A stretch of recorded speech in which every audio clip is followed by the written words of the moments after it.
নমস্কার। আজকে আমাদের চ্যানেল গল্পের থেকে আসতে চলেছে সুনীল গঙ্গোপাধ্যায়ের লেখা অপ্রেমপত্র। বাংলা সাহিত্য জগতের বিখ্যাত নাম সুনীল গঙ্গোপাধ্যায়ের জন্ম 1934 সালের 7ই সেপ্টেম্বর বাংলাদেশের মাদারীপুরে।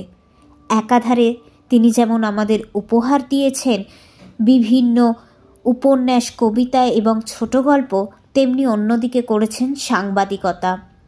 তার বিখ্যাত কয়েকটি উপন্যাসের মধ্যে পড়ে সেই সময়, পূর্ব পশ্চিম এবং প্রথম আলো। তিনি প্রয়াত হন 2012 সালের 23শে অক্টোবর।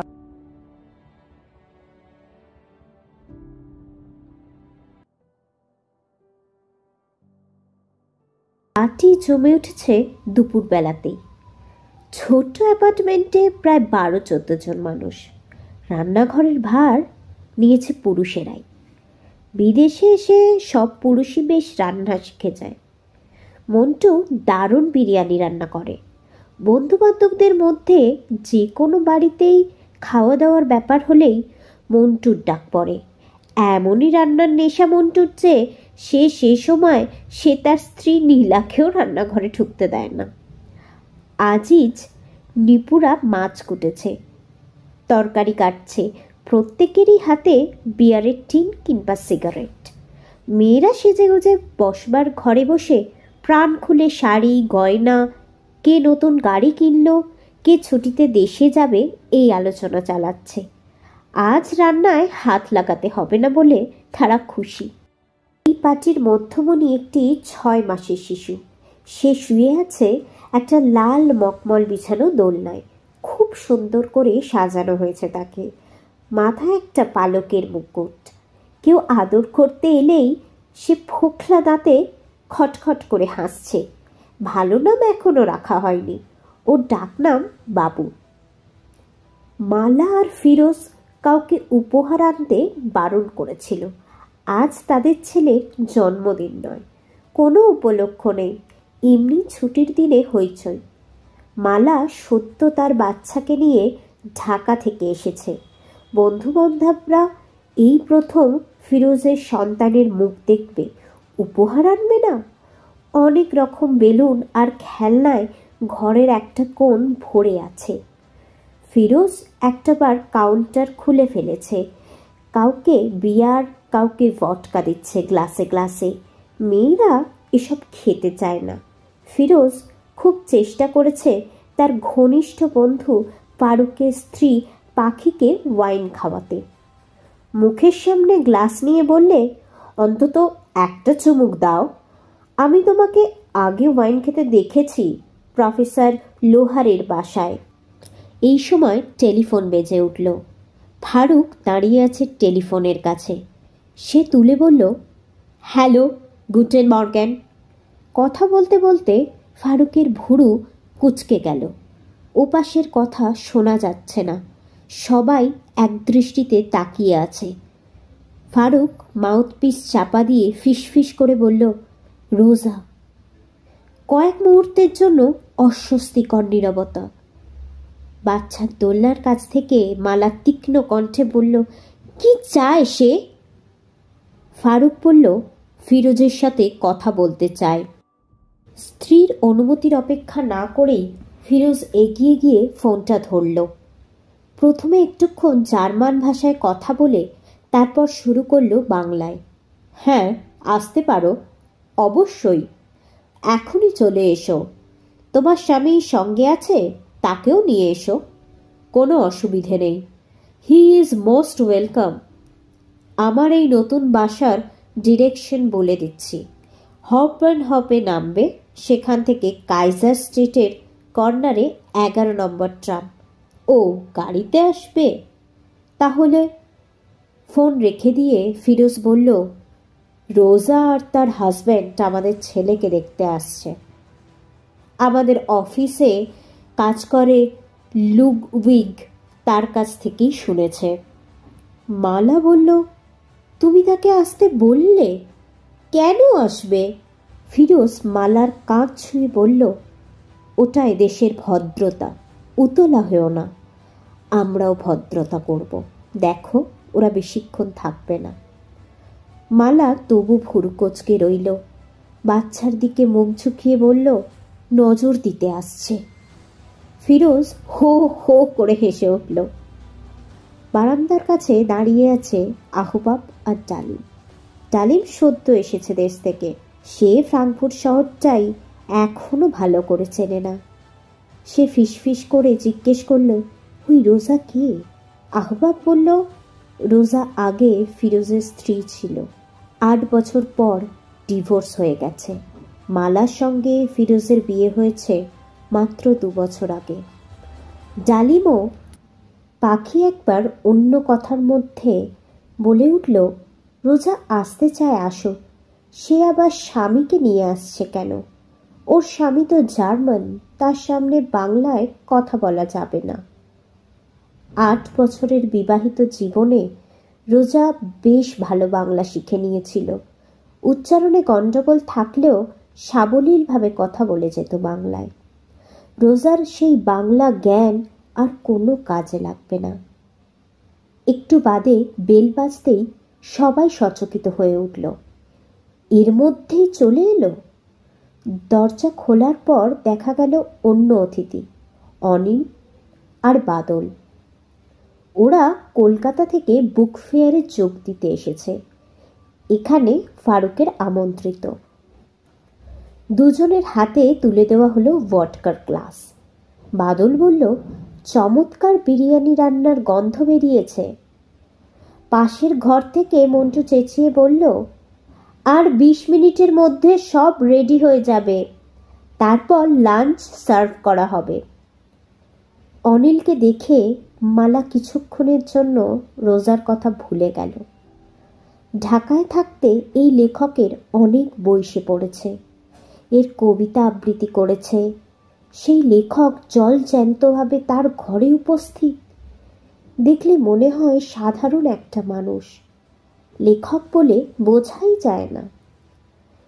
রোজা আর তার স্বামী এসে উপস্থিত হলো আরও 15 মিনিট পরে। সাধারণ মেয়েদের তুলনায় রোজা বেশ লম্বা, আর তার শরীরের গড়ন মুখশ্রী ভারী আকর্ষণীয়। একটা হলুদ স্কার্ট পরে আছে। তার তুলনায় তার স্বামীটি একটু বেঁটেই হবে, তবে তার মুখে বেশ বুদ্ধির ছাপ আছে, ওষ্ঠে হাসি মাখানো। ফিরোজ বেশ লম্বা চওড়া, তার পাশে রোজাকে ভালোই মানাতো। মালা ছোট্টখাট্ট সুন্দরী বাঙালি মেয়ে। রোজা পরিচয় করিয়ে দিল। তার স্বামীর নাম ক্লাউস। কদিন ধরে ফ্রাঙ্কফুর্ট শহরে খুব গরম পড়েছে, তবু ক্লাউস পুরোদস্তুর স্যুট পরে এসেছে। এতগুলি অচেনা বিদেশির মধ্যে তার কোনো ভূমিকা নেই সে জানে, তাই মুখখানা হাসি হাসি করে রেখেছে। ঘরের মধ্যে উপস্থিত যারা আগে থেকেই রোজাকে চিনত, তারা এখনকার রোজার মধ্যে উচ্ছলতার কোনো চিহ্ন খুঁজে পেল না। শান্ত সংযত ভঙ্গি, মাথা ঝুঁকিয়ে অভিনন্দন জানা করল মালাকে। তারপর একটি ছোট্ট রূপোর বাক্স তুলে দিল তার হাতে। তার মধ্যে রয়েছে খুদে খুদে 2টি রূপোর চামচ। বাচ্চাটির দিকে তাকিয়ে বলল, কি সুন্দর, টানা টানা চোখ, টিকালো নাক, মায়ের সঙ্গে খুব মিল। দেখো দেখো ক্লাউস। ক্লাউস কাছে এসে নিখুঁত ভদ্রতার সঙ্গে বলল, ভেরি হ্যান্ডসাম। ফিরোজের সঙ্গে কথা বলছে না রোজা। মালাকেই জিজ্ঞেস করল, ওর কি নাম রাখা হয়েছে? মালা আড়ষ্টভাবে বলল, এখনো ভালো নাম দেওয়া হয়নি, বাবু বাবু বলে ডাকি। রোজা বলল, বাবু? বাবু খুব সুন্দর নাম, আমি কি একবার ওকে কোলে নিতে পারি? স্পষ্ট আপত্তি রয়েছে মালার, তবু ঘাড় নাড়ল। দোলনা থেকে বাবুকে কোলে তুলে নিল রোজা। তারপর ঘুরে তাকালো ফিরোজের দিকে। ফিরোজের সন্তান তার গর্ভেও আসতে পারত। এ বাড়িতে রোজার নিজের সন্তানকে বুকে নিয়ে এরকম একটা পার্টির মধ্যে ঘুরে বেড়াতে পারত, কিন্তু 8 বছরের বিবাহিত জীবনে তার কোনো বাচ্চা হয়নি। ফিরোজ এবং রোজা যেন কয়েক পলক বেশি সোজাসুজি তাকিয়ে রইল পরস্পরের দিকে। সেই দৃষ্টির ভাষা অন্য কেউ বুঝবে না। সবাই নিঃশব্দ হয়ে রোজাকেই দেখছে। এখন রোজাই কেন্দ্রবিন্দু। বাচ্চাটাকে নামিয়ে রাখতে রাখতে মালাকি রোজা বলল, তুমি খুব ভাগ্যবতী। রান্নাঘর থেকে অ্যাপ্রন পরা মন্টু এসে বলল, এই রোজা, আমি বিরিয়ানি রান্না করছি, খেয়ে যেতে হবে কিন্তু। রোজা স্বামীর দিকে ফিরে পরিচয় করিয়ে দিয়ে বলল, আবিদ হোসেন, মন্টু, ফিরোজের চাচাতো ভাই, খুব ভালো রান্না করে। তারপর মন্টুকে বলল, আমরা লাঞ্চ খেয়ে এসেছি, এখন তো আর কিছু খেতে পারবো না। ফিরোজ এবার ভদ্রতা করে ক্লাউসকে বলল, না না, আপনাদের খেয়েই যেতে হবে, প্লিজ বসুন, একটা ড্রিঙ্ক দেব, বিয়ার। ক্লাউস জানালো সে কোনো রকম মদ্যপান করে না। বাঙালিরা হঠাৎ কারোর বাড়িতে গিয়ে উপস্থিত হলে গৃহস্বামীর অনুরোধে খেতে বসে যায়। জার্মানরা সেরকম খাবে না। তাছাড়া এদের সঙ্গে তাদের সেরকম সম্পর্ক নয়। ক্লাউস আর রোজা কিছুতেই খেতে রাজি নয়। মালা বলল, অন্তত একটা মিষ্টি খেয়ে যান। রোজা বলল, ঠিক আছে, একটা মিষ্টি আর এক গ্লাস জল। এবার ওরা বিদায় নেবে। সব মিলিয়ে 10-12 মিনিট। ফিরোজ এদের পৌঁছে দিল সিঁড়ি পর্যন্ত। নামবার আগে রোজা বলল, ঘরে বাচ্চাটা রয়েছে, সবাই সিগারেট খাচ্ছে, বন্ধুদের পাশের ঘরে গিয়ে সিগারেট খেতে বলো। আবার শুরু হয়ে গেল গুঞ্জন। বারান্দার ধারে দাঁড়ানো ডালিম আর আহবাবের পাশে এসেছে অনিল আর বাদল। বাদল বলল, জার্মান ছেলে অথচ বিয়ার খায় না, এই যে দৈত্যকুলে প্রহ্লাদ। অনিল বলল, হয়তো খায়, এখানে খেতে চাইল না। ডালিম ফিসফিস করে জিজ্ঞেস করল, মেয়েটিকে তো বেশ ভালোই মনে হলো, ডিভোর্স হলো কেন? আহবাব বলল, মেয়েটা বোধহয় বাঁচা। ফিরোজের খুব ছেলে মেয়ের শখ। বারান্দা দিয়ে দেখা গেল রাস্তায় নেমে গেছে রোজা আর ক্লাউস। ক্লাউস চাবি দিয়ে গাড়ি খুলছে, এ পাশে দাঁড়িয়ে। হঠাৎ ফুপিয়ে কেঁদে উঠল রোজা। ব্যাগ থেকে রুমাল বার করে চোখ মুছল, তারপর দুটি কাগজ বার করল, দুখানা মেডিকেল রিপোর্ট। রোজা আর ফিরোজ 2 জায়গায় পরীক্ষা করিয়েছিল, 2 জায়গা থেকেই রিপোর্ট দিয়েছে। ফিরোজের সন্তানের জন্ম দেওয়ার ক্ষমতা নেই, তবু ফিরোজ দ্বিতীয়বার বিয়ে করে সন্তানের গর্বিত পিতা হয়েছে। অলৌকিক ব্যাপার আজও ঘটে। কাগজ দুটো টুকরো টুকরো করে ছিঁড়ে ফেলল রোজা। ক্লাউস জিজ্ঞেস করল, ও কি করছো, কি ছিঁড়ছ? রোজা বলল, ফিরোজকে ফিরিয়ে দেব ভেবেছিলাম, তারপর মনে হলো ওর আর দরকার নেই। ক্লাউস মুচকি হেসে বলল, প্রেমপত্র নাকি? রোজা হাহাকারের সুরে বলল, হ্যাঁ।